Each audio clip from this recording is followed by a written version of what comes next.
What's up, guys? This is the reviewer here. Thank you so much for 100 subs. We made it.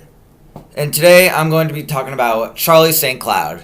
And I'm just going to start by saying I don't think this movie was very good. Like, it wasn't bad, but I don't think it was very good. I'll get into why.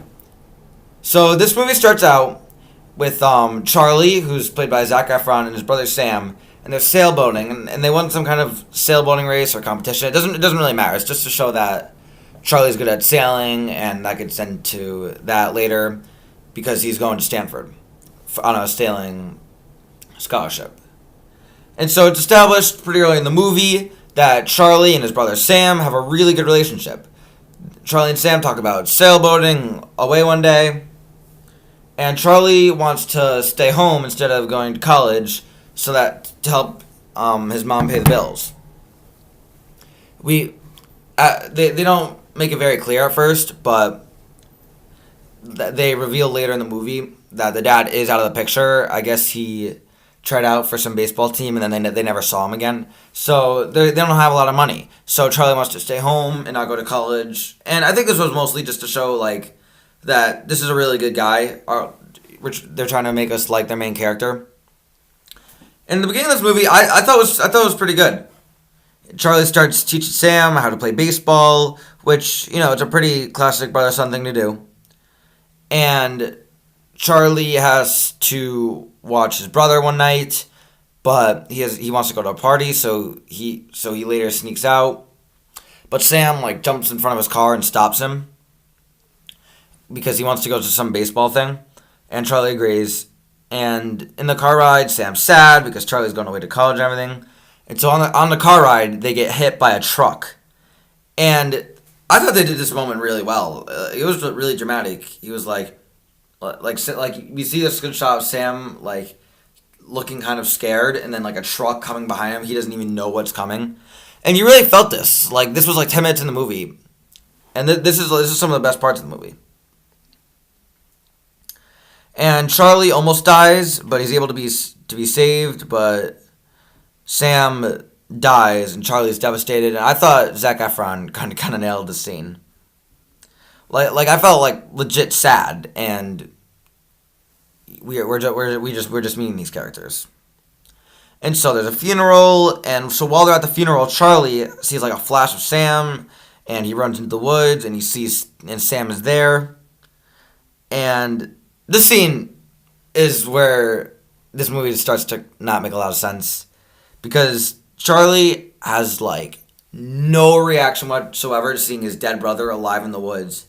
He goes into the woods. His brother, who he saw die and he know dies, he sees him there, and he's just fine with it. He's like, oh, okay, yeah, my brother, he's here. And he just doesn't have any reaction. You'd think he'd have some kind of disbelief. So then we see Charlie, and they don't make it clear at first, but it's 5 years later, and he's taking a job at the cemetery, and at the cemetery there's this girl who becomes very important to the movie. And she's complaining about how her grandfather's grave has dead flowers around it, and there's obvious tension between Charlie and the girl. And Charlie, while at the cemetery, he's talking to his old friend. We saw him earlier. He was like, oh, you got to come to this kegger tonight, who died in the military, but we see that he's actually not there. So at this point, you're thinking, all right, so Charlie they don't actually explain for a while that Charlie can talk to dead people. But, so you're thinking, all right, either this guy can talk to dead people or he's just going crazy. I would have honestly rathered that he went crazy, but that's just not what they went with.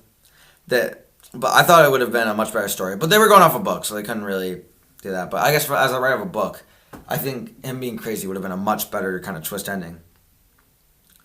And so every day, Charlie goes up to the hill and plays catch with Sam, which, isn't creepy at all.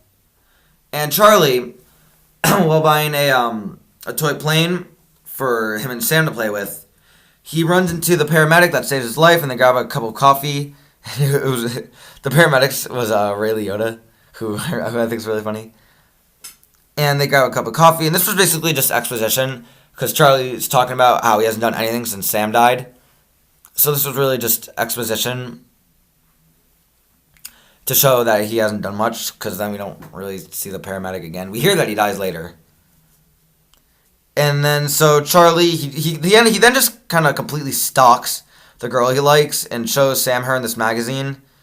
And this is another one of my problems in the movie. The dead people can interact with objects, which makes no sense. Like I get it, like Sam can see them, but how can they interact with objects? They are dead. They like Sam should not be able to rip the magazine like he does in this scene. Or actually, how is he catching the baseball? It just doesn't make sense. And so Charlie gets set on a blind date, but they don't really seem to click. It's pretty clear that Charlie wants to be with the girl that he like stalked. And so Charlie goes to the dock and he talks to the girl he likes, and they have a pretty obvious connection. And then it goes to the next day, and Charlie is having a catch with Sam. It starts to rain, and they have like a slip and slide. So at this point in the movie, I'm like, okay, there's a couple weird things, but it's pretty good. This movie has not gone like off the rails yet, like it's going to.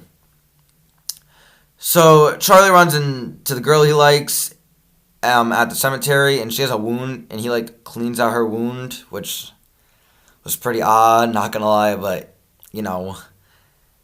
And so as she heads out, Charlie asks her on a date, and she says yes, and the date goes pretty well. They have a good connection, and she leaves because she doesn't want to get too close when she's leaving in a few days for her trip. And this next part, then she like changes her mind, and they like play tag and kiss in the woods. So why even have her in the first place be like, oh, I don't want to do something, and then in the next scene be like, oh, let's play tag in the woods. I just don't really get the mind change. And so the next morning they go sailing together. And again, it's like, what happened to the whole not wanting to get close because I'm leaving thing? But, you know. Also, the movie does not make a big deal of this. They said early in the movie that since Sam died, Charlie did not go sailing. But, so Charlie goes sailing with the girl, and the movie just says nothing about it. It's just like, it's so stupid. It's just like that's what brings this movie down. They just make all these stupid decisions. And so because of this, Charlie's late to playing catch with Sam, and Sam starts to like disappear when Charlie's late, which is just a completely new concept that they had not talked about at all. And they also start talking about this with like half an hour of the movie left, and it's way complicated, and Charlie kind of totally ditches the girl to stay and play catch with Sam. And so this is when the movie, it just doesn't make sense anymore. Like at first it was like, okay, yeah, doing some weird stuff, but now it just does not make sense. And so the movie reveals that the girl that Charlie's been talking to and sailing with was actually dead. And I actually saw this coming. I don't know why I saw this coming. I guess I've seen enough movies to see this kind of stuff coming. But I thought the way they did it was a pretty good reveal. And like I said, I'd kind of suspected this just the way the movie was structured. And they do it kind of like Sixth Sense, if you've ever seen that. If not, then stop listening for a couple seconds. But basically the people that are dead don't know they're dead. And so Charlie, he goes out to try and save her because he thinks she's alive. And so Charlie has had like this boss guy that he talks to sometimes, but this guy is kind of useless and there's no emotional weight to this at all. But the guy asks, he's like, he asks about like if he thinks we're gonna make it and everything, but it's like we didn't really care about this character, so it doesn't matter. And so we realize at some point here that Charlie is leaving everything behind for the girl, and Sam disappears for good, which shows, Charlie's finally ready to let go. But then, so, this was like, okay, good arc. Like, the whole movie, he has been able to let go of what happened. So now he's letting go. Good arc. But then, so Charlie sees, like, a shooting star land on some rocks, and he somehow knows it's his brother, and he knows that Tessa's there, or the girl. So they didn't establish this at all earlier in the movie. But I think we're meant to believe that anyone that's died goes to this area of rocks. This movie just gets so stupid.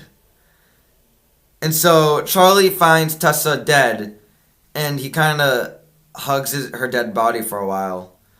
And then the rescue helicopter comes, and she comes back to life.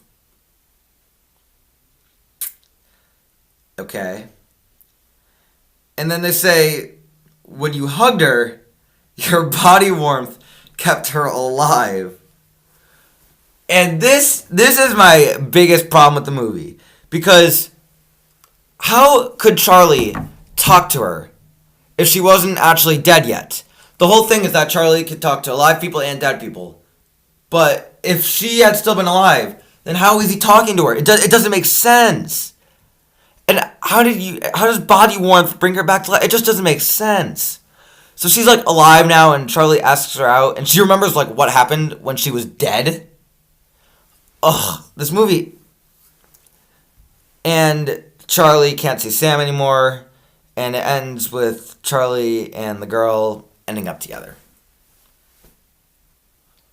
This movie just got worse as it went. Like, it started pretty good. You really cared about Charlie and his brother. But then, as it just goes on, they don't explain anything. They don't explain anything that happened in the ending, which is an awful movie-making thing to do. When I looked up this movie and I saw 27% Rotten Tomatoes, and at first I didn't get it. I watched the first half of this movie and I was like, okay, this is pretty good. Did a couple small mistakes, but like, it still should be like fresh. But then, yeah, it just goes off the rails. I'll still give it a C, because the first part really was pretty good. So, I give it a C, but it just doesn't make sense, and it's a little frustrating. Thank you guys so much for watching. This has been The Reviewer. Please consider hitting that subscribe button if you like this, and keep watching movies.